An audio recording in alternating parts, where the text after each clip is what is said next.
الحمد للہ رب العالمین والصلاة والسلام علی من لا نبی بعدہ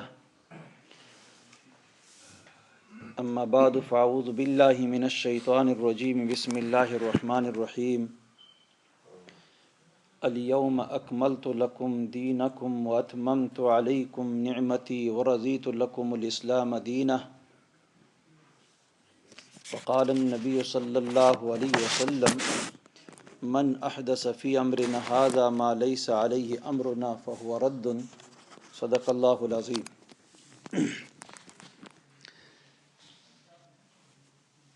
میرے مسلمان بھائیوں بزرگوں، اللہ تعالیٰ کا یہ ہم پر احسان کہ اس نے ہمیں یہ رمضان المبارک کا یہ مبارک مہینہ نصیب فرمایا ہے، اور اس مہینے کے اندر اللہ تعالیٰ نے ہمیں یہ مسجد کے اندر بیٹھنے کا موقع بھی دیا ہے۔ یہ اللہ تعالیٰ کی طرف سے دین ہے، جس کو وہ چاہے وہ دیتا ہے۔ اور پھر خاص کر ایسے درس اور بیان کی مجلس جہاں پر اللہ اور اس کے رسول اور آخرت اور قیامت کا ذکر ہو، تو ایسی مجالس میں بیٹھنا یہ بھی اللہ تعالیٰ ہی کی طرف سے ایک دین ہوتی ہے، کیونکہ حضور نبی پاک صلی اللہ علیہ وسلم کا ارشاد گرامی ہے کہ ایسی مجالس کے بعد شرکائے مجلس کے گناہوں کی بخشش کا اعلان کیا جاتا ہے۔ تو آج کی جو مجلس ہماری ہے، اس میں اپنے بعض ساتھی جو تھے ان کے اصرار کے اوپر کہ ہم جو روزمرہ اور خاص کر ہمارے ہاں کوئی فوتگی ہو جاتی ہے تو اس کے اندر بہت ساری رسومات ہم کرتے ہیں، تو رسم و رواج جو ہے ہمارے اندر ہیں، اس کے بارے میں چند باتیں کرنی چاہیے۔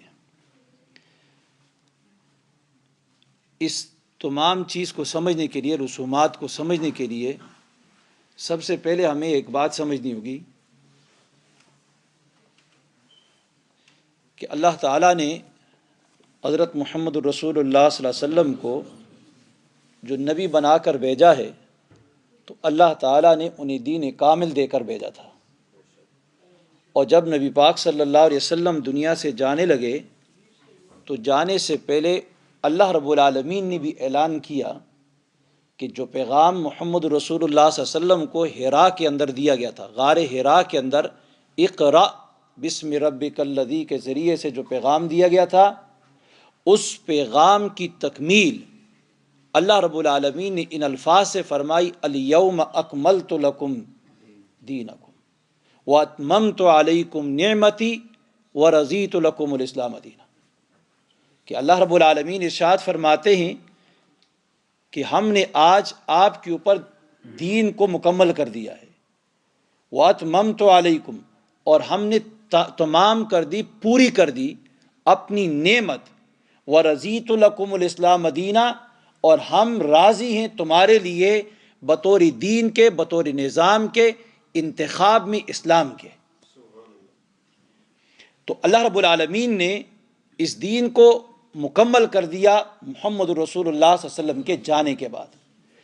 آپ صلی اللہ علیہ وسلم جب آخری حجۃ الوداع کے موقع پر صحابہ اکرام کی ایک بہت بڑی تعداد موجود ہے، ان کے سامنے آپ صلی اللہ علیہ وسلم ان سے پوچھتے ہیں، کیا میں نے آپ تک اللہ رب العالمین کا پیغام پہنچایا یا نہیں؟ تو تمام صحابہ اکرام نے یک زبان ہو کر کہا کہ آپ نے اللہ کا پیغام ہم تک پہنچا دیا ہے۔ ہم گواہی دیتے ہیں کہ آپ نے اللہ کا پیغام ہم تک پہنچا دیا۔ آج جتنے بھی مسلمان جاتے ہیں عمرے کے لیے، حج کے لیے جاتے ہیں، جناب نبی کریم صلی اللہ علیہ وسلم کے روضہ اقدس کے اوپر جب سلام کی حاضری کے لیے کھڑے ہوتے ہیں تو سلام پیش کرتے وقت یہ الفاظ بھی ساتھ کہتے ہیں کہ اللہ کے نبی، تو نے ہم تک اللہ کا پیغام پہنچا دیا، ہم گواہی دیتے ہیں اللہ رب العالمین آپ کو میری طرف سے اور پوری امت کی طرف سے جزائے خیر نصیب فرما دے۔ ساری امت جاتی ہے اور یہ دعا بھی وہاں پر کرتی ہے۔ اب جب دین اسلام کی تکمیل ہو چکی، دین مکمل ہو چکا، ہر امتی جا کر روضہ رسول کے اوپر جا کے گواہی دیتا ہے کہ اللہ کے رسول جو پیغام آپ کو اللہ نے دیا آپ نے پورے طریقے سے ہم تک پہنچا دیا۔ اللہ آپ کو میری طرف سے پوری امت کی طرف سے جزائے خیر نصیب فرمائے۔ جب یہ پیغام کے لیے شہادت دیتا ہے امتی، تو اس کے بعد گویا ہم سب کے سامنے یہ بات واضح ہو گئی کہ دین اسلام مکمل ہے، اس کے اندر کوئی نئی چیز کوئی داخل کی جائے تو وہ چیز کیا ہے، قابل قبول نہیں ہوگی۔ کیوں قابل قبول نہیں ہوگی؟ اس لیے کہ جناب نبی کریم صلی اللہ علیہ وسلم نے خود ارشاد فرمایا ہے کہ من احدث فی امرنا ھذا ما لیس علیہ امرنا فہو رد۔ کیا فرمایا؟ کہ من احدث، جو آدمی بھی دین اسلام کے اندر، فی امرنا یعنی ہمارے دین اسلام کے اندر کوئی نئی چیز گڑے گا، فرمایا ما لیس علیہ امرنا فہو رد، جس کے اوپر ہماری مور نہیں ہوگی، یعنی جس کام کو ہم نے نہ کیا ہوگا، فہو رد، وہ کام مردود ہوگا، دتکارا ہوا ہوگا، ریجیکٹ ہوگا، اس کو اللہ تعالیٰ قبول نہیں کریں گے۔ اور دوسری حدیث میں فرمایا من عمل عملا، جس آدمی نے بھی کوئی ایسا کام کیا، لیس علیہ امرنا فہو رد، کہ کسی آدمی نے کوئی ایسا کام کیا جس کے اوپر ہماری مور نہ ہو، سٹمپ نہ لگا ہو، ہمارے طریقے کے مطابق نہ ہو، فہو رد، وہ بھی رد ہے۔ تو گویا اب جو آدمی نئی بات دین اسلام کے اندر گڑے گا، وہ ساری کی ساری کیا ہوگی؟ مردود ہوگی۔ وہ ساری کی ساری کیا ہوگی؟ مردود ہوگی۔ مردود کا مطلب ریجیکٹ کی ہوئی، اور جو چیز ریجیکٹ ہو جاتی ہے وہ قابل عمل، اس کے اوپر عمل نہیں ہو سکتا، عمل نہیں کیا جاتا، اس کو چھوڑ دیا جاتا ہے۔ کیوں؟ اس لیے کہ اس کے اوپر مور نہیں لگی ہوئی۔ آپ سرکاری طور پر اپنے پاسپورٹ کی کاپی لے جائیں، پاسپورٹ کی فوٹو کاپی بنا دیں، بالکل اوریجنل پاسپورٹ ہوگا، اس کی فوٹو کاپی بنا دیں اور کسی ادارے میں لے جائیں، اور اٹیسٹ کیے بغیر اس کو کوئی وکیل یا کوئی ادارہ اس پاسپورٹ کی کاپی کو قبول ایکسیپٹ نہیں کرتا ہے۔ کیوں؟ اس کے اوپر اٹیسٹ کیا ہوا نہیں ہے، اس کے اوپر اسٹمپ نہیں لگی ہوئی۔ تو رسول اللہ صلی اللہ علیہ وسلم نے بھی فرمایا کہ اگر کوئی شخص کسی طریقے سے بھی دین کے کسی عمل کا دعویٰ کرتا ہے، اس کے اوپر اگر ہماری اسٹمپ اور مور نہ ہوگی، وہ قابل قبول نہیں ہوگا۔ تو جب یہ بات آ گئی ذہن میں، اب دوسری بات سمجھیں کہ اب اگر دین اسلام مکمل ہو چکا، دین اسلام مکمل ہو چکا، اب تکمیل کے بعد اگر دین اسلام کے اندر کوئی نئی چیز لائی جائے، اس نئی چیز کو کیا کہا جاتا ہے؟ شرعی طور پر اسے کیا کہا جاتا ہے؟ ایسی چیز کو کیا کہا جاتا ہے؟ بدعت۔ کیا کہا جاتا ہے؟ ایک ہوتی ہے سنت، ایک ہوتی ہے بدعت۔ ایک ہوتی ہے سنت، ایک ہوتی ہے سنت کے اوپر عمل کرنے سے اللہ بھی راضی، رسول بھی راضی، اور بدعت پہ عمل کرنے سے اللہ بھی ناراض، رسول بھی ناراض۔ حتیٰ کہ سنت کے مطابق جب انسان سنت کے مطابق عمل کرتا ہے، اس کا عمل اگر ایک فرض نماز پڑھتا ہے اور اس کو سنت کے مطابق پڑھتا ہے تو کئی نیکیاں اس کے ساتھ مل جاتی ہیں۔ سنت کے مطابق وضو کرتا ہے، مسواک استعمال کرتا ہے، کتنی نمازوں کا ثواب مل جاتا ہے۔ مسجد سے گھر سے مسجد تک چل کے آتا ہے، جماعت کے ساتھ نماز پڑھتا ہے، فرض ہے ایک ہے لیکن 27 نمازوں کا ثواب اس کو یہ مل جاتا ہے۔ مسواک کا علادہ ثواب مل جاتا ہے۔ کیا ہے؟ وضو کرتا ہے، وضو کے ابتدا میں سنت طریقے سے وضو کرتا ہے اور بسم اللہ الحمدللہ کہتا ہے۔ اب یہ مسلسل فرشتے اس کے لیے دعائے رحمت کرتے رہتے ہیں۔ گویا جب سنت کو اپناتا ہے تو اس کے اوپر اللہ کے فرشتے دعائے رحمت کرتے رہتے ہیں، اور اس کا عمل، چھوٹا عمل کئی سو گنا ثواب کے ساتھ، وہ بڑھ کے اضافے کے ساتھ اس کے اعمال نامے کے اندر لکھ دیا جاتا ہے۔ اور اس کے مقابلے میں بدعت، اگر کوئی آدمی بڑے سے بڑا کام کر لے لیکن بدعت کے ساتھ انسان کا جتنا کیا ہوا عمل ہوتا ہے، فرض، سنت، نوافل، قرآن کی تلاوت، ہر چیز کی ساری فَهُوَ رَدٌ، مردود ہو جاتے ہیں، ریجیکٹ ہو جاتے ہیں۔ کیوں؟ سنت کے خلاف ہو جاتا ہے، اور جو چیز سنت کے خلاف ہو اللہ رب العالمین کے ہاں قابل قبول ہو۔ اور حتیٰ کہ اگر کوئی آدمی بدعت کرتا ہے بدعت کرنے والے شخص کا بھی عمل قابل قبول نہیں ہوتا ہے، چاہے وہ نماز پڑھتا ہے، روزہ رکھتا ہے، جو بھی کرتا ہے، جس طرح یہ حدیثوں میں آتا ہے۔ حضور نبی پاک صلی اللہ علیہ وسلم نے فرمایا،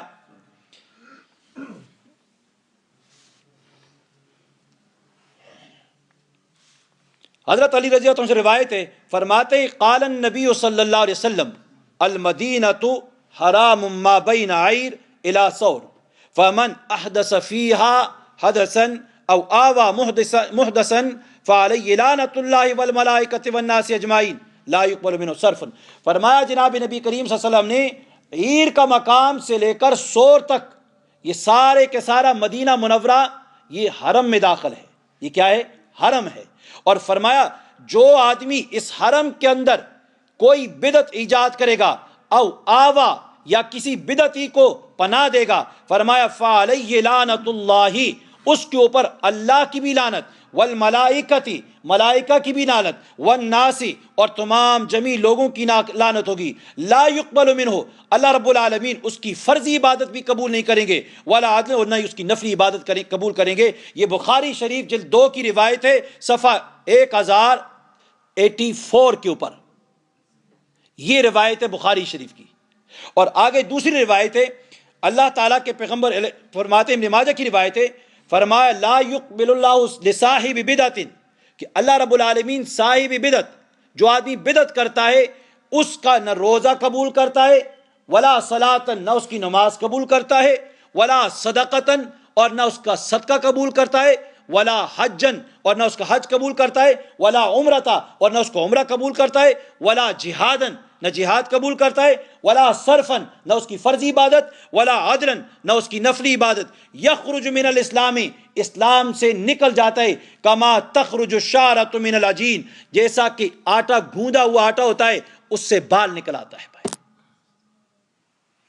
ایک بدعت کرنا کتنا برا عمل ہے، یہ بدعت کی یعنی انسان سنت کے مطابق عمل کرتا ہے تو چھوٹا سا عمل بڑا بن جاتا ہے، لیکن یہاں بدعت کے مطابق کوئی آدمی بدعت کرتا ہے تو اس کا بڑا عمل بھی چھوٹا بننا کیا ختم ہو جاتا ہے۔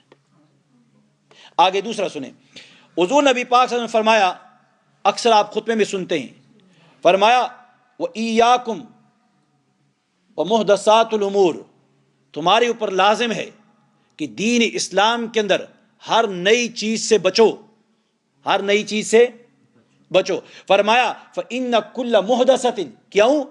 اس لیے کہ ہر نئی چیز بدعتن، بدعت ہے، وَكُلُّ بِدْعَةٍ ضَلَالَةٍ، اور ہر بدعت جو ہے یہ گمراہی ہے، اور فرمایا وَكُلُّ ضَلَالَةٍ فِي النَّارِ، اور ہر گمراہی انسان کو جہنم کی آگ کی طرف لے جاتی ہے۔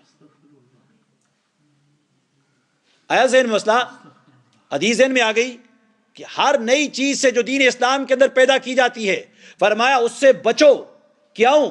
اس لیے کہ ہر نئی چیز بدعت ہے، اور ہر بدعت انسان کو کیا ہے؟ ہر بدعت جو ہے وہ گمراہی ہے، اور ہر گمراہی انسان کو کہاں لے جاتی ہے؟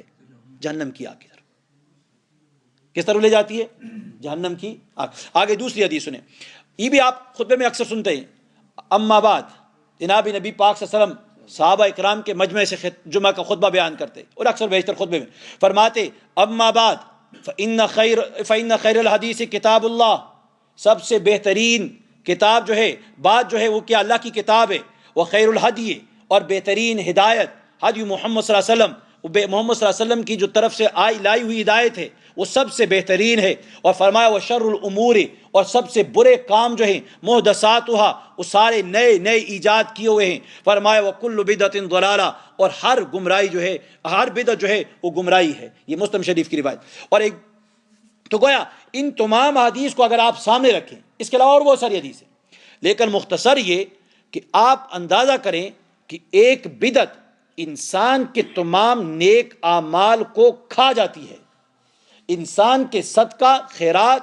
حج، زکوٰۃ، عمرہ، قرآن کی تلاوت، رمضان کی رات کی نفلی عبادت، تراویح، یہ ساری کی ساری جتنی عبادتیں بدعت اس کو کیا کر لیتی ہے؟ کھا لیتی ہے، اس کو ختم کر دیتی ہے، مٹا دیتی ہے۔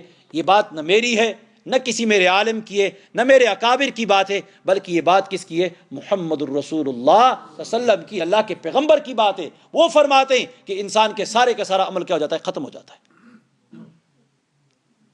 اب دوسری بات سمجھ دیکھیے کہ بدعت ہے کیا چیز. تو کہتے ہیں بدعت یہ بدعت وہ بدعت ہے بدعت پکا بدعت اسپیکر بدعت. بدعت کیا چیز ہے؟ کیا ہر چیز بدعت ہے؟ کیا ہر چیز بدعت ہے؟ نہیں. اب اس کو بھی سمجھنا چاہیے بدعت ہے کیا، ہوتی کیا ہے. تو ایک ہوتی ہے بدعت کی، ہر چیز کی تعریف دو طرح سے ہوتی ہے. اصلاح یعنی شرعی اصول کے اندر، شریعت کے اندر دو تعریفیں ہوتی ہیں ہر چیز کی. جس طرح اس دن تراویح کا مسئلہ بیان کیا تھا. ایک ہوتی ہے تعریف لغوی، لغت کے اعتبار سے، اور دوسری تعریف ہوتی ہے شریعت کے اعتبار سے. شریعت کے اندر اسے کیا کہتے ہیں، اور لغت یعنی عربی لغت کے اندر اس کا کیا مطلب، کیا مفہوم ہے، یا دوسری ڈکشنریوں کے اندر اس کو کیا کہا جاتا ہے، ڈکشنری کے اعتبار سے اس کا کیا معنی ہے، اور پھر دوسرا شریعت کے اعتبار سے اس چیز کا کیا معنی ہے. جس طرح تراویح کے بارے میں گزرا، ترویحہ راحت سے، اور شریعت کے اندر کہ ہر 4 رکعت کے بعد انسان بیٹھتا ہے تراویح کے اندر، تو اس بنا پر تراویح کو تراویح کہا جاتا ہے. تو راحت اس کو آرام ملتا ہے، سکون ملتا ہے. تو اب یہاں بدعت کو سمجھی کہ لغت کے اندر اسے کیا کہتے ہیں. تو فرماتے ہیں البدعۃ اسم من ابتداء الامر اذا ابداہ او احدثہ کالرفعۃ اسم من الارتفاع. فرمایا کہ بدعت ابتداء کا اسم ہے. کس کا اسم ہے؟ ابتداء کا. فرمایا ابتداء کا اسم ہے جس کا معنی یہ ہے کہ کوئی نئی چیز ایجاد کی جائے، کوئی نئی چیز ایجاد کی جائے. جیسے رفعت ارتفاع کا اسم ہے. پھر بدعت کا لفظ ایسی چیز پر غالب آ گیا جو دین میں زیادہ یا کمی کر دی جائے، اس کے معنی میں ہو گیا. اور امام راغب اصفہانی رحمۃ اللہ علیہ وہ فرماتے ہیں کہ لغت کا معنی، لغت کے اعتبار سے بدعت کہتے ہیں کہ والبدعۃ فی المذہب، کہ بدعت مذہب کے اندر اس کا اطلاق ایسے قول پر ہوتا ہے جس کا قائل یا فاعل صاحب شریعت کے نقش قدم پر نہ چلا ہو، صاحب شریعت کے نقش قدم پہ، اس کے راستے پہ نہ چلا ہو، اور مثالوں اور اس کے محکم اصولوں پر وہ گامزن نہ ہوا ہو. یعنی اس کی جتنی مثالیں ہیں شریعت کی یا اس صاحب شریعت کی، محمد الرسول صلی اللہ علیہ وسلم صاحب شریعت، اس کے راستے پہ نہ چلا ہو. تو یہ فرماتے ہیں، یہ لغت کا ایک مان، لغت کے اعتبار. علامہ مجد الدین فیروز آبادی یہ تعریف کرتے ہیں بدعت کی. فرماتے ہیں کہ بدعت کسر با کے ساتھ ایسی چیز کو کہا جاتا ہے جو تکمیل دین کے لیے نکالی گئی ہو، یا وہ چیز جو نبی پاک صلی اللہ علیہ وسلم کے بعد خواہشات اور اعمال کی شکل میں ظہور پذیر ہوئی ہو. بدعت اسی کو کہا جاتا ہے نا، کہ بدعت کہا جاتا ہے کہ جو تکمیل دین کے بعد نکالی گئی ہو. کس کے بعد نکالی گئی؟ معنی یاد رکھیں، بعد میں بہت سارے مسائل اس کے اوپر آئیں گے، بہت ساری رسومات اسی کے اوپر آئیں گی. بدعت کسے کہا جاتا ہے؟ جو تکمیل دین کے بعد نکالی گئی ہو، اور یا وہ چیز جو نبی پاک صلی اللہ علیہ وسلم کے بعد اپنی خواہشات، نبی پاک صلی اللہ علیہ وسلم کے بعد خواہش، وشز، ڈیمانڈز، اس کو پورا کرنے کے لیے اور اعمال کی شکل میں ظہور پذیر ہوئی ہے. یعنی ڈیفرنٹ طریقے سے انسان کے جو ایکٹس ہوتے ہیں اس کو کیوں کرتا ہے؟ اپنی وش کے ظاہر کرنے کے لیے، اپنی وش کو پورا کرنے کے لیے. اس کی کوئی خواہش ہوتی ہے اور اس خواہش کو پورا کرنے کے لیے دین کے اندر نئی چیز کو پیدا کر لیتا ہے.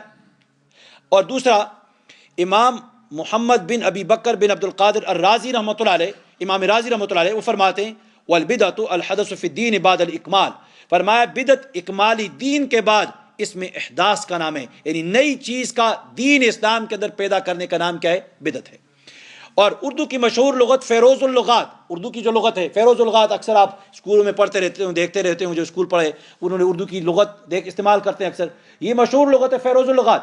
فرماتے ہیں اس میں لکھا ہے بدعت دین میں کوئی نئی چیز یا نئی رسم نکالنا، نیا دستور یا رسم و رواج، اس کو کیا کہا جاتا ہے؟ بدعت. آگے مصباح اللغات، عربی کی لغت ہے، عربی مصباح اللغات.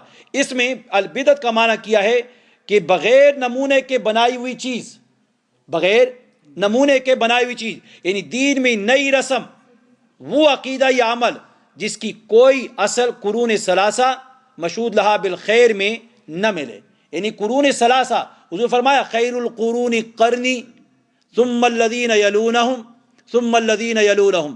3 زمانے، اصحاب محمد صلی اللہ علیہ وسلم، صحابہ کرام کا زمانہ، تابعین کا زمانہ، تبع تابعین کا زمانہ کا. اس زمانے کے اندر اگر اس عمل کی کوئی اصل نہ ملتی ہو، وہ کام نیا کیا جائے، تو اس کو کیا کہا جاتا ہے؟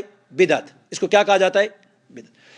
اب آگے امام نووی رحمۃ اللہ علیہ مسلم شریف کی جو حدیث کی کتاب ہے، اس کی شرح کرنے والے امام مسلم رحمۃ اللہ علیہ وہ اس کی تعریف کرتے ہیں کہ کل شیء عمل علی غیر مثال سبق، فرمایا یعنی ہر وہ چیز جو کسی سابق نمونے کے بغیر کی جائے، یعنی جس کی کوئی مثال نہ نبی پاک صلی اللہ علیہ وسلم کی سنت کے اندر، آپ کی تعلیم اور فرمان کے اندر، نہ صحابہ کرام کے زمانے میں، نہ تابعین کے زمانے میں، نہ تبع تابعین کے زمانے میں اس کی کوئی ایگزامپل مثال نہ ملتی ہو، اور اس چیز کو انسان آج اٹھ کے کرے اور کہے یہ دین اسلام ہے، تو اس کو کیا کہا جائے گا؟ بدعت کہا جائے گا۔ اس کو کیا کہا جائے گا؟ بدعت۔ اب آگے بدعت کا شرعی معنی، حافظ بدر الدین عینی الحنفی المتوفی 855 یعنی 855 کو ان کی وفات ہوئی ہے، وہ فرماتے ہیں کہ والبدعۃ فی الاصل احداث امر لم یکن فی زمن رسول اللہ صلی اللہ علیہ وسلم۔ عمدۃ القاری میں، یہ بخاری شریف کی شرح ہے، اس کے اندر یہ فرماتے ہیں، فرماتے بدعت اصل میں ایسی نو ایجاد چیز کو کہا جاتا ہے جو رسول اللہ صلی اللہ علیہ وسلم کے زمانے میں نہ تھی۔ یہ شرعی تعریف کیا ہے کہ رسول اللہ صلی اللہ علیہ وسلم کے زمانے میں جو چیز نہ تھی، آج اس کو شروع کر دیا جائے تو اس کو کیا کہا جائے گا؟ بدعت۔ یہ حافظ بدر الدین عینی، یہ بخاری شریف کی بہت بڑی شرح ہے، باہر آپ جا کے دیکھیں، اس کی تقریباً یعنی 15-16 سے زیادہ یعنی اس کے حصے ہیں، پارٹ ہیں، اور وہ بہت بڑی کتاب یعنی بخاری شریف کی اشارہ انہوں نے لکھی ہے۔ تو وہ فرماتے ہیں کہ بدعت کس کو کہتے ہیں؟ اس کی یعنی جس کی اصل یعنی ایسا کام کرنا جو جناب نبی پاک صلی اللہ علیہ وسلم نے اس کو نہ کیا ہو، اور وہ آ کر انسان اس کام کو کرتا ہے۔ آگے فرماتے ہیں دوسرا، حافظ ابن رجب رحمۃ اللہ علیہ لکھتے ہیں، فرماتے ہیں کہ بدعت سے مراد وہ چیز ہے جس کی شریعت میں کوئی اصل نہ ہو۔ میں ترجمہ کرتا ہوں، وقت بچ جائے۔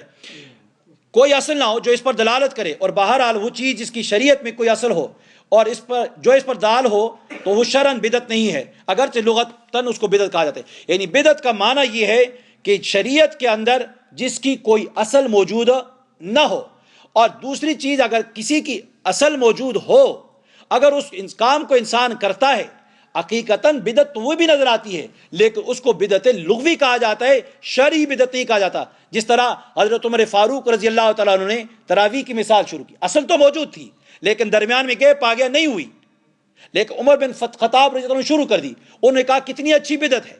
تو اس کو لغت کے اعتبار سے تو بدعت کہا جائے گا، لیکن شرعاً اس کو بدعت نہیں کہا۔ یہ آگے بدعت کی جب قسمیں آئیں گی تو اس میں یہ چیز آپ کے سامنے آ جائے گی۔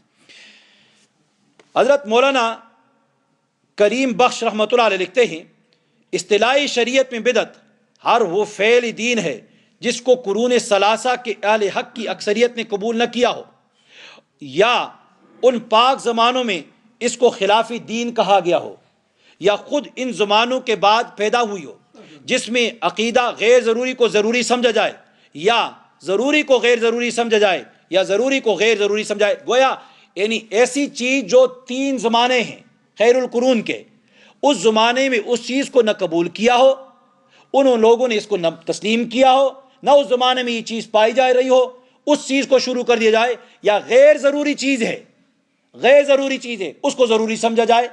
مثال کے طور پر عصر کے پہلے 4 رکعت سنت غیر مؤکدہ پڑھتے ہیں، غیر ضروری ہیں، ضروری لازم نہیں ہے۔ اگر کوئی شخص اس کو لازم کر دے کہ نہیں یہ کرنا ہے، یہ تو ضروری ہے، تو یہ کیا بن جائے گا؟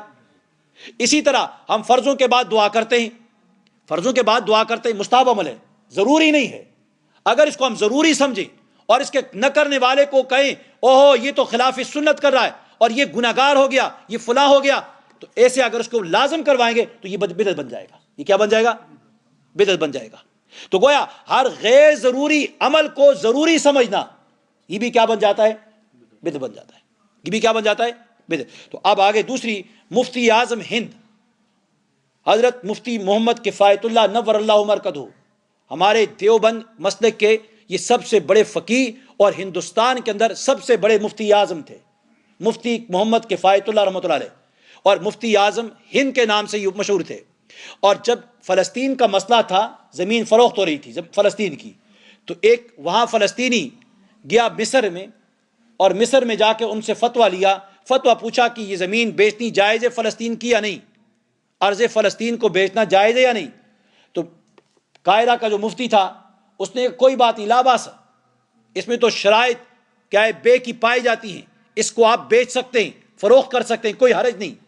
لیکن اس کو تسکین نہ ہوئی، وہ شخص گیا ہندوستان کے اندر، اور جب پہنچا مفتی محمد کفایت اللہ نور اللہ برکتہ کے پاس، ان سے کہنے لگا حضرت کیا یہ جب ہم فلسطین کی زمین یہودی خرید رہے ہیں، ان کے ہاتھوں بیچنا جائز ہے یا نہیں؟ آپ رحمۃ اللہ علیہ نے فرمایا کہ بالکل ناجائز ہے، اس کا بیچنا جائز نہیں ہے، جائز نہیں ہے۔ اس کا دلیل، اس نے کہا میں مفتی ہند ہوں، میری بات، میرا جملہ یہی دلیل ہے، میں مفتی ہند ہوں، میں ہند کا سب سے بڑا مفتی ہوں، میری یہی بات دلیل ہے۔ وہ گیا واپس وہاں مصر کے مفتی کے پاس، اس کے کہنے لگا کہ میں ہند کیا، ہندی آدمی مفتی یہ جواب دے رہا ہے۔ تو اس نے کہا وہ ہندی ہے، وہ اس کو کوئی پتہ نہیں ہے، وہ نہیں جانتا۔ لیکن جو ہی انہوں نے زمین بیچنا شروع کی، اسرائیل نے قبضہ کیا اور یہ حالات پیدا ہوئے، وہی شخص واپس گیا ہندوستان کی سرزمین کے اوپر اور جا کے دیکھا کہ میں جاؤں اس شیخ سے دوبارہ ملوں، لیکن آگے حضرت مفتی اعظم رحمۃ اللہ علیہ انتقال کر چکے تھے، اور وہاں پر گیا اس کی قبر، ان کی قبر کے اوپر رونے لگ گیا کہ جو بات تم نے کل کہی تھی، جو فتویٰ آپ نے دیا تھا، وہ فتویٰ آج اس فتوے کو ہم نے نہیں مانا، اس کی سزا آج ہم بھگت رہے ہیں، آپ کی بات بالکل ٹھیک تھی۔ ان کی قبر پہ جا کے رونے لگ گیا۔ یہ وہ مفتی اعظم ہند ہیں، اور جنہوں نے یعنی ہندوستان کے اندر دین اسلام کی بہت بڑی خدمت دی۔ وہ فرماتے ہیں کہ بدعت ان چیزوں کو کہتے ہیں جن کی اصل شریعت سے ثابت نہ ہو، جن کی اصل شریعت سے ثابت نہ ہو، یعنی شریعت سے کیا مراد؟ قرآن مجید اور احادیث شریف میں اس کا ثبوت نہ ملے، اور رسول اللہ صلی اللہ علیہ وسلم، صحابہ کرام اور تابعین اور تبع تابعین کے زمانے میں اس کا وجود نہ ہو، اور اسے دین کا کام سمجھ کر کیا یا چھوڑا جائے، اس کو کیا کہا جاتا ہے؟ بدعت۔ اور یہ حوالہ کہاں سے؟ آپ یہاں مدرسے میں جو طالب علم پڑھتے ہیں ان کو تو پتہ ہے، تعلیم الاسلام ایک کتاب ہے۔ کیا نام ہے اس کتاب کا؟ تعلیم الاسلام۔ تعلیم الاسلام ایک فقہ کی کتاب ہے جو چھوٹے بچوں سے لے کر بوڑھے سفید داڑھی والے تک کے لیے، اور دارالافتاء میں بیٹھا ہوا جو مفتی ہے اس تک کے لیے ایک نہایت ہی کارآمد اور ایک زبردست کتاب حضرت مفتی صاحب رحمۃ اللہ علیہ لکھ کر اس دنیا سے جا چکے ہیں، جس کو آج دنیا کے اکثر و بیشتر مدارس کے اندر، مکاتب کے اندر، اسکولوں کے اندر اس تعلیم الاسلام کو پڑھایا جاتا ہے۔ اردو، انگلش، مختلف زبانوں میں یہ چھپ چکی ہے، اور اس تعلیم الاسلام جلد 4 اور صفحہ 27 کے اوپر اس کو یہ لکھا ہے انہوں نے۔ اگلی بات، بدعت کی اقسام۔ بدعت کی 2 قسمیں ہیں۔ کتنی قسمیں بنتی ہیں بدعت کی؟ 2۔ ایک ہے بدعت شرعی۔ ایک کون سی ہے؟ بدعت شرعی، اور شرعی بدعت، اور دوسری بدعت لغوی۔ لغت کے اعتبار سے ایک بدعت ہوتی ہے، ایک شریعت کے اعتبار سے بدعت۔ اب شرعی اعتبار سے بدعت کسے کہتے ہیں؟ فرماتے ہیں وہ جو قرون ثلاثہ کے بعد پیدا ہوئی ہو۔ کس کے بعد؟ قرون ثلاثہ کے بعد پیدا ہوئی ہو، اور اس پر قولاً، فعلاً، صراحتاً، اشارتاً کسی طرح بھی شارع کی طرف سے اجازت موجود نہ ہو۔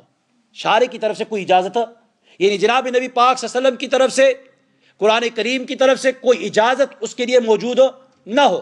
اور اس کے متعلق نبی صلی اللہ علیہ وسلم نے فرمایا، اسی کے متعلق جناب نبی کریم صلی اللہ علیہ وسلم نے فرمایا کل محدثۃ بدعہ وکل بدعۃ ضلالہ، کہ ہر نئی چیز بدعت ہے اور ہر بدعت گمراہی ہے۔ اور لغوی بدعت کسے کہتے ہیں؟ ہر اس نوع ایجاد کا نام ہے جو رسول اللہ صلی اللہ علیہ وسلم کی وفات کے بعد پیدا ہوئی ہو۔ اور فرمایا عام ہے، وہ عبادت ہو یا عادت ہو، جیسے حضرت عمر رضی اللہ عنہ کہ لوگوں کو مل کر تراویح پڑھنے کے لیے فرمایا، اس کے بعد کہا کتنی اچھی بدعت ہے۔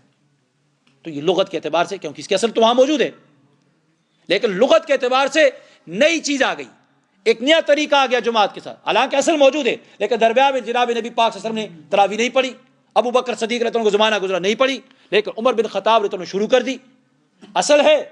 تو اس اعتبار سے لغتاً اس کو بھی بدعت کہا گیا کہ نعمت بدعہ، کتنی اچھی بدعت یہ ہے، لیکن اس کو لغت کے اعتبار سے بدعت کہا گیا، حقیقتاً شرعی بدعت تو نہیں ہے۔ آگے دوسرا، یہاں بدعت کی بدعت مذمومہ، یعنی کون سی بدعت جو ہے اس کی مذمت کی گئی ہے جس کو انسان چھوڑ دے، کون سی بدعت؟ تو فرمایا کہ فتح الباری کے اندر ہے، حافظ ابن حجر رحمۃ اللہ لکھتے ہیں کہ تحقیق یہ ہے کہ اگر بدعت شریعت کی کسی پسندیدہ دلیل کے تحت داخل ہے تو وہ بدعت حسنہ ہوگی۔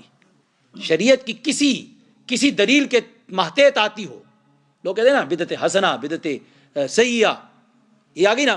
تو اب یہ کیا ہے؟ بدعت حسنہ کسے کہتے ہیں؟ اگر بدعت شریعت کے کسی پسندیدہ دلیل کے تحت داخل ہے وہ بدعت حسنہ ہوگی، اور اگر وہ شریعت کی کسی غیر پسندیدہ دلیل کے تحت داخل ہو تو وہ بدعت قبیحہ ہوگی۔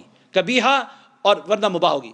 اور امام شافعی رحمۃ اللہ علیہ فرماتے ہیں کہ بدعت کی دو قسمیں، ایک وہ بدعت ہے کہ جو کتاب یا سنت یا اجماع یا کسی صحابی کے اثر کے مخالف ہو، ایسی بدعت گمراہی ہے. اور دوسری بدعت وہ جو ان میں سے کسی ایک مخالف نہ ہو، تو ایسی بدعت کبھی اچھی ہوتی ہے، جیسے حضرت عمر رضی اللہ عنہ نے فرمایا کیا یہ اچھی بدعت ہے. امام شافعی رحمۃ اللہ علیہ کا یعنی قول یہ آ گیا کہ کوئی بدعت بھی اگر قرآن اور سنت سے ٹکراتی نہ ہو اور تین زمانے ان سے ٹکراتی نہ ہو، تو یہ بدعتیں کیا ہے، حسنہ ہوگی. ان کی دلیل یعنی کوئی اصل وہاں پر پائی جاتی ہو تو اس کو کیا کہا جائے گا، بدعت حسنہ کہا جائے گا. اور آگے دوسرا مذموم بدعت وہ ہے جو دین کے اندر ایجاد کی جائے اور وہ حضرات صحابہ اکرام و تابعین کے عہد میں نہ ہو اور نہ اس پر کوئی شرعی دلیل موجود ہو.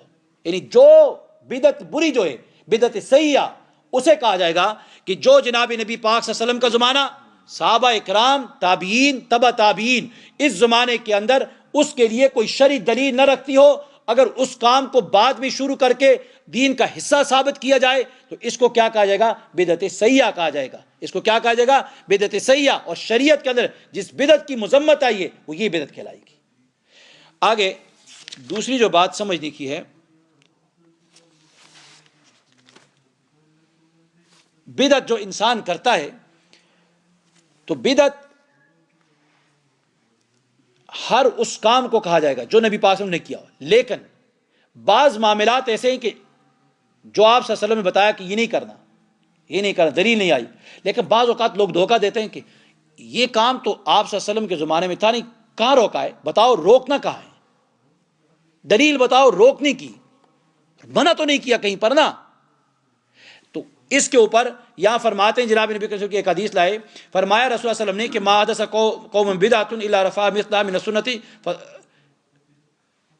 نہیں دوسری فرماتے، مولا علی قاری رحمۃ اللہ علیہ فرماتے ہیں کہ والمتابعۃ کما تکون فی الفعل یکون فی الترک ایضا فمن واظب علی فعل لم یفعل الشارع فهو مبتدع. یعنی اگر شارع نے کوئی کام نہیں کیا، اس کام کا نہ کرنا یہ سنت ہے، اور اس کام کا کرنا یہ فرماتے ہیں کہ بدعت ہے. مولا علی قاری رحمۃ اللہ علیہ مشکات شریف حدیث کی کتاب ہے، اس کی سب سے بڑی شرح لکھنے والے، جس کو حنفی کے تمام مکاتب چاہے دیوبندی ہو بریلوی ہو سب مانتے ہیں مولا علی قاری رحمۃ اللہ علیہ. تو وہ فرماتے ہیں کہ اگر کسی کام کے اوپر یعنی مطابعت جناب نبی پاک صلی اللہ علیہ وسلم نے اس کام کو نہ کیا، اس کا نہ کرنا کیا یہ سنت ہے، اور اس کام کا کرنا یہ کیا ہو جائے گا، بدعت ہو جائے گی.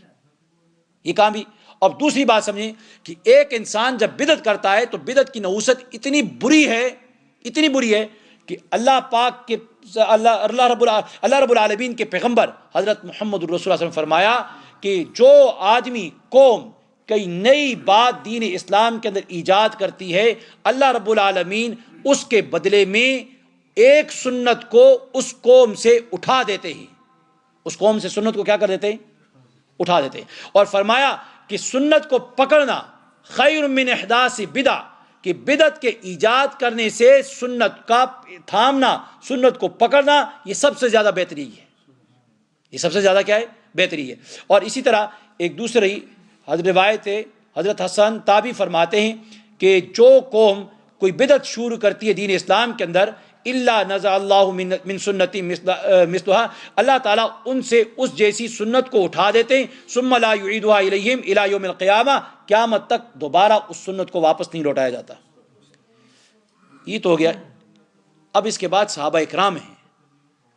صحابہ اکرام کی زندگی کو اگر دیکھو، ان کے دل میں اس بدعت سے کتنی نفرت تھی. آج تو ہم کہتے ہیں کوئی بات نہیں ہے، بدعت ہے کر لو، کوئی بات نہیں ہے، چھوٹی سی بات ہے، معمولی سی چیز سمجھ لیتے ہیں اس کو. لیکن آپ نے حدیثیں سنی جناب نبی پاک صلی اللہ علیہ وسلم کی کہ بدعت کا نقصان کیا ہے، کہ انسان کے اعمال، وہی نماز، وہی روزہ، فرائض، یہ قبول نہیں ہوتے. اب صحابہ اکرام کے عمل کو دیکھو. حضرت عبداللہ ابن مسعود رضی اللہ عنہ، ان کا گزر ہوا ایک مسجد سے، اور مسجد میں گئے، اندر گزر ہوا، اندر گئے، داخل ہوئے مسجد میں، تو ایک شخص کو دیکھتے ہیں وہ کھڑا ہوا ہے اور لوگوں سے کہتا ہے کہ پڑھو 100 مرتبہ اللہ اکبر. سارے لوگ پڑھتے ہیں 100 مرتبہ اللہ اکبر. وہ جو کنکریاں پڑی ہوتی ہیں، چھوٹے چھوٹے پتھر پڑے تھے، تو کہتے ہیں 100 مرتبہ پڑھو اللہ اکبر. وہ سارے شروع ہو جاتے ہیں اللہ اکبر 100 مرتبہ پڑھتے ہیں. پھر کہتا ہے کہ 100 مرتبہ پڑھو لا الہ الا اللہ. وہ سارے لوگ 100 مرتبہ لا الہ الا اللہ پڑھنا شروع ہو جاتے ہیں. پھر کہتا ہے کہ 100 مرتبہ کہو سبحان اللہ، وہ کنگریوں کے اوپر تھوڑی چھوٹی، جس طرح آج کل گٹیاں رکھی ہوتی ہیں نا، تو اس طرح چھوٹے چھوٹے پتھر، تو اس کے اوپر شروع ہو جاتے ہیں، پڑھ لیتے ہیں 100 مرتبہ. تو اس کے بعد پھر عبداللہ ابن مسعود رضی اللہ تعالیٰ عنہ فرماتے ہیں، لمبی حدیث، اس کا آخری جملے، یا امت محمد، اے امت محمد صلی اللہ علیہ وسلم، کیا ہی جلدی تم ہلاکت میں پڑ گئے ہو، اتنی جلدی ہلاکت میں پڑ گئے ہو. ابھی تک تو حضرات صحابہ اکرام تم میں کثرت کے ساتھ موجود ہیں، بہت بڑی تعداد صحابہ کی موجود ہے تمہارے اندر، اور ابھی تک جناب نبی پاک صلی اللہ علیہ وسلم کے کپڑے پرانے نہیں ہوئے، اور ابھی تک جناب نبی کریم صلی اللہ علیہ وسلم کے گھر کے برتن ٹوٹے نہیں ہیں. یعنی اتنے جلدی تم اس نئی چیز میں داخل ہو گئے. اور فرمایا تم بدعت اور گمراہی کا دروازہ کھولتے ہو. اور دوسری روایت میں عبداللہ ابن مسعود رضی اللہ عنہ فرمایا کہ میں عبداللہ ابن مسعود ہوں، خدائے وحدہ لا شریک کی قسم کھا کر کہتا ہوں کہ تم نے یہ نہایت تاریک اور سیاہ بدعت ایجاد کی ہے. اور فرمایا کیا تم علم میں جناب نبی کریم صلی اللہ علیہ وسلم کے صحابہ سے بڑھ گئے ہو. یعنی ان کے نئے عمل کو دیکھ کر عبداللہ ابن مسعود ایک دم غصے میں آئے اور ان کو کہا کہ کیا تم صحابہ کرام سے علم میں بڑھ چکے ہو کہ صحابہ کرام نے یہ عمل نہیں کیا اور تم یہ کام کر رہے ہو. اور ایک دوسری روایت انہی سے آتی ہے عبداللہ ابن مسعود رضی اللہ عنہ سے، فرماتے ہیں کہ عبداللہ ابن مسعود رضی اللہ تعالیٰ عنہ انہوں نے ایک جماعت کو مسجد سے نکال دیا باہر. مسجد میں آئے تو دیکھا لوگ اونچی آواز سے لا الہ الا اللہ کا ذکر کر رہے ہیں، اونچی آواز سے درود شریف پڑھ رہے ہیں. حضرت عبداللہ ابن مسعود رضی اللہ عنہ نے کہا کہ ان سے کہ اخرج جماعت من المسجد یحللون ویصلون علی النبی صلی اللہ علیہ وسلم جارا وقال لما اراکم الا مبتدین، کہ عبداللہ ابن مسعود نے پکڑا انہیں اور مسجد سے باہر نکال کے پھینک دیا. کیوں نکالا؟ کہا اس لیے کہ میں تمہیں نہیں دیکھتا صاحب بدعت کے، تم بدعت کا کام کر رہے ہو، کہ جو کام جناب نبی کریم صلی اللہ علیہ وسلم نے نہیں کیا. آپ صلی اللہ علیہ وسلم نے کبھی نہیں صحابہ اکرام کے ساتھ بیٹھ کے مسجد کے اندر زور زور سے ذکر کیا، لا الہ الا اللہ پڑھا. آپ صلی اللہ علیہ وسلم آپ صلی اللہ علیہ وسلم صحابہ اکرام کی موجودگی میں کبھی کھڑے ہو کر نہیں درود شریف اونچی آواز سے پڑھا، اور تم یہاں یہ پڑھ رہے ہو. تو ان کو پکڑا اور مسجد سے باہر نکال دیا. آج دنیا زمانہ بدل گیا، آج حالات بدل گئے. اس وقت تو صحابہ اکرام ایسی بدعت کرنے والے کو مسجد سے اٹھا کر باہر پھینک دیتے تھے. آج جو آدمی اونچی آواز سے درود نہیں پڑھتا، کلمہ اونچا نہیں پڑھتا مسجد سے، اس کو اٹھا کے باہر پھینک دیا جاتا ہے، اس کو مسجد سے اٹھا کے باہر پھینک دیا جاتا ہے. حالات بدل گئے، لیکن صحابہ اکرام کو دیکھو کہ کتنا ہی برا محسوس کرتے تھے. اور آگے دوسری بات دیکھیں، حضرت عبداللہ ابن عمر رضی اللہ عنہ، حضرت مجاہد ان کے شاگرد ہیں، تابعی ہیں. حضرت عبداللہ ابن عمر رضی اللہ عنہ کے ساتھ ایک دن گزرے ایک مسجد میں، تو نماز پڑھنے کے لیے داخل ہوئے، اذان ہو گئی. کیا ہے؟ مسجد سے اذان ہوئی. اذان کے بعد مؤذن کہنے لگا الصلاۃ الصلاۃ، لوگوں نماز کے لیے آؤ، لوگوں نماز کے لیے آؤ. یعنی اذان بھی دی، اس کے بعد پھر نماز کے لیے بلانے لگ گیا. یہ تصویب کہا جاتا ہے، اسے کیا کہا جاتا ہے؟ تصویب. تو اذان کے لیے لوگوں کو بلانے لگا. تو عبداللہ ابن عمر رضی اللہ تعالیٰ عنہ نے حضرت مجاہد سے فرمایا، پہلے تو شخص سے کہا کہ تو پاگل ہے کہ تیری اذان میں جو دعوت تھی، کیا لوگوں کو بلانے کے لیے وہ کافی نہ تھی؟ کہ اس میں اذان کے اندر جو بلاوا ہے حی علی الصلاۃ، حی علی الصلاۃ، کیا یہ بلانا کافی نہیں تھا کہ تو دوبارہ اب لوگوں کو بلا رہا ہے؟ آگے دوسری روایت میں ہے، فرمایا حضرت عبداللہ ابن عمر رضی اللہ عنہ فرمایا اخرج بنا فإن هذه بدعہ، کہ فرمایا مجھے یہاں سے نکالو اس لیے کہ یہ بدعت ہے. اور ایک دوسری روایت میں آتا ہے کہ مجھے اخرج بنا من عند هذه المبتدی، مجھے اس بدعتی سے نکالو، اس بدعتی کے پاس سے. اور حضرت عمر عبداللہ ابن عمر نے روایت میں آتا ہے ولم یصلی فیہ، انہوں نے اپنے شاگرد سے کہا مجھے یہاں سے لے کر چلو. اور عبداللہ ابن عمر نے آذان ہونے کے بعد بھی اس مسجد کے اندر نماز نہیں پڑھی، صرف اس فعل بدعت کی وجہ سے. یعنی بدعت کا جو فعل تھا اس کو اتنا برا جانا کہ انہوں نے ان لوگوں کے ساتھ کھڑے ہو کر نماز تک پڑھنا گوارا نہیں کیا اور کہا کہ مجھے یہاں سے نکال کے باہر لے جاؤ. کتنی بری چیز ہے یہ. اور آگے دیکھیں حضرت علی رضی اللہ عنہ، ان رجلا یوم العید، عید کے دن فجر کی نماز پڑھ لو، عید کی نماز تک کوئی نفلی نماز پڑھنا جائز نہیں ہے، نفل نماز پڑھنا جائز. ایک آدمی آیا اور وہ کھڑے ہو کر عید سے پہلے نماز پڑھنے لگ گیا. تو نماز جب پڑھنے لگی تو فنہا ہو، علی رضی اللہ عنہ حضرت علی رضی اللہ عنہ نے اس کو روکا، منع کیا کہ کیا کر رہا ہے، نبی پاک صلی اللہ علیہ وسلم تو یہ کام نہیں کیا. تو فقال الرجل، اس آدمی نے کہا یا امیر المومنین، میں جانتا ہوں کہ ان اللہ تعالیٰ، کہ بے شک اللہ تعالیٰ جو ہے لا يعذب علی الصلاۃ، کہ نماز پڑھنے کی وجہ سے کسی انسان کو عذاب نہیں دیتا ہے. میں تو نماز پڑھ رہا ہوں نا، کوئی برا کام تو نہیں کر رہا، نماز پڑھ رہا ہوں، اور نماز پڑھنے پر اللہ رب العالمین کسی کو عذاب نہیں دیتے.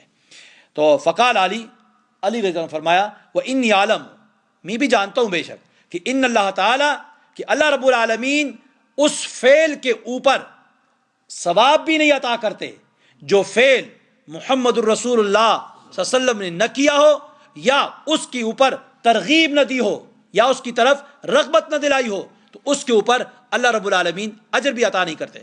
اور فرمایا کہ فتکون الصلاۃ، پھر تیری نماز جو ہے یہ عبث ہے، فضول کام ہے، اور یاد رکھ والعبث حرام، اور حبس کام جو یہ حرام ہوتا ہے.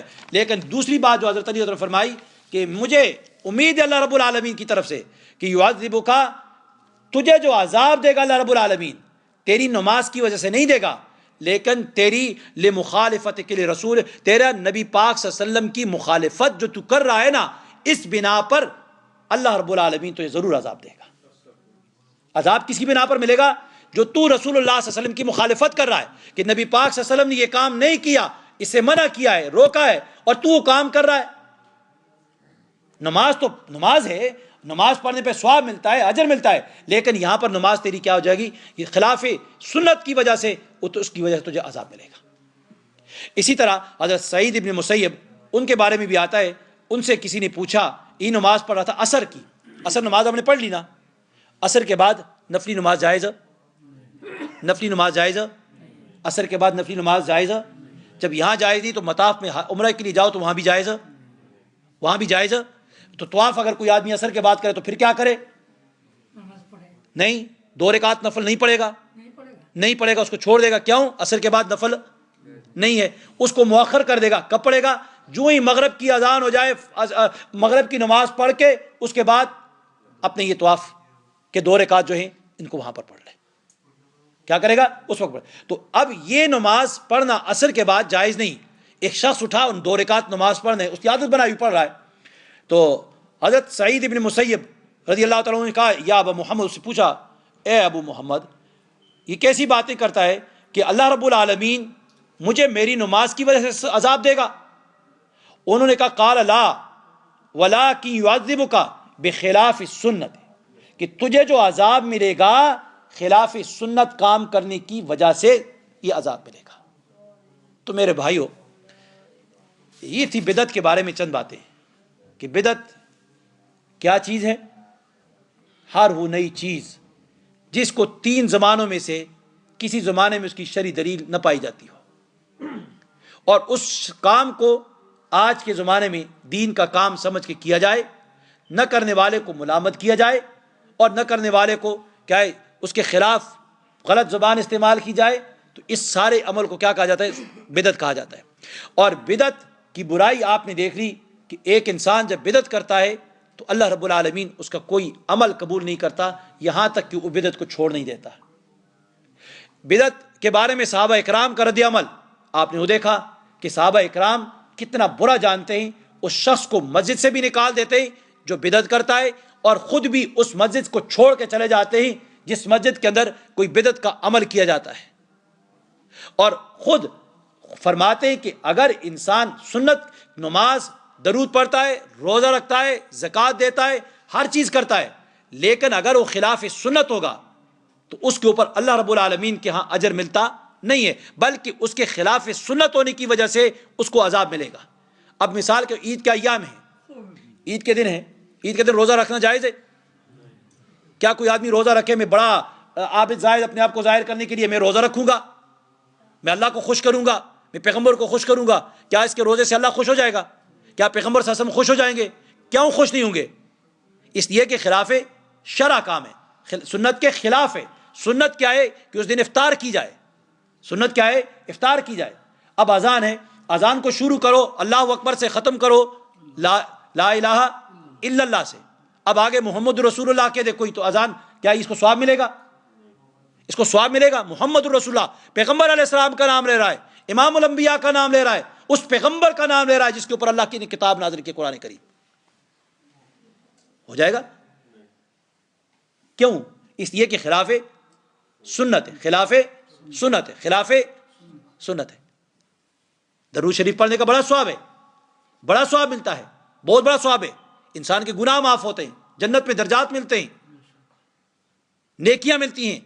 کتنے پیغمبر علیہ الصلوۃ والسلام کے قریب قیامت کے روز کیا ہے، انسان کو جنت کے اندر جگہ محل ملتا ہے، تو کتنا بڑا ثواب ہے۔